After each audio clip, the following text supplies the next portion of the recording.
జిల్లా ప్రధాన సరే ఈ మధ్య ఆంధ్ర పాలకుల పుణ్యమాని కొద్ది దెబ్బతిన్నాం కానీ ఒకప్పుడు యావత్తు తెలంగాణలోనే వ్యవసాయ పరంగా చాలా ధనవంతమైన జిల్లా నిజామాబాద్ జిల్లా.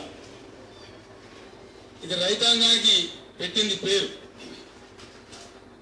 అంకాపూర్ లాంటి గ్రామం యావత్తు తెలంగాణకు భారతదేశానికి వెలుగులు విరజిమ్మేటువంటి అంకాపూర్ గ్రామాన్ని కలిగి ఉన్న జిల్లా నిజామాబాద్ జిల్లా. ఈ జిల్లాలో నేను రైతు సోదరులకు శుభవార్త చెప్పదలుచుకున్నా. ట్రాక్టర్లు వాటికి ఉండే ట్రాలీలు ఏమైతే ఉంటాయో వాటికి జూన్ 2 తారీఖు తర్వాత ₹1 కూడా ట్యాక్స్ ఉండదని చెప్పి మనం చేస్తా ఉన్నాం. రైతులు వ్యవసాయ వాడే ట్రాక్టర్ల యొక్క ట్రాక్టర్లకు కానీ ట్రాలీలకు కానీ ₹1 కూడా పన్ను వసూలు ఆ పన్ను మాఫీ చేయబడుతుంది మనం చేస్తా ఉన్నాం.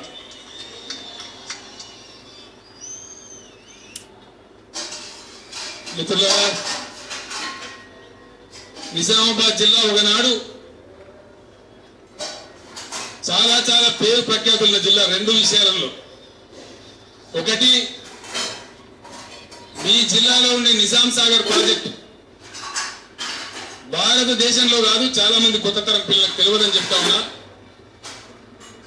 మొత్తం వరల్డ్ లోనే ప్రపంచంలోనే మొట్టమొదటి major irrigation project.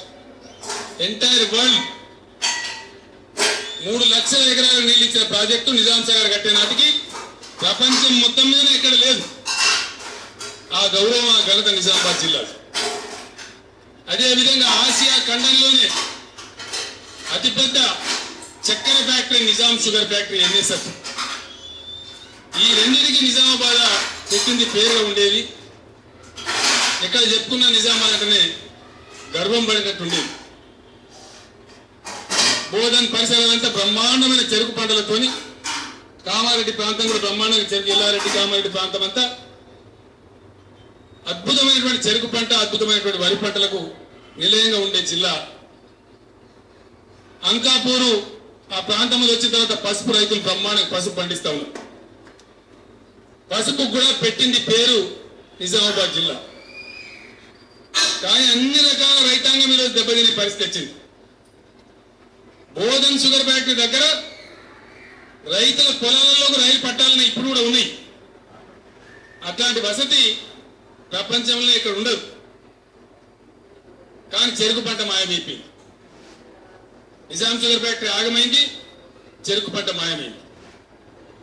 Nizam Sagar ఆగమైంది, నీళ్లు తగ్గిపోయినాయి ఆయకట్లు.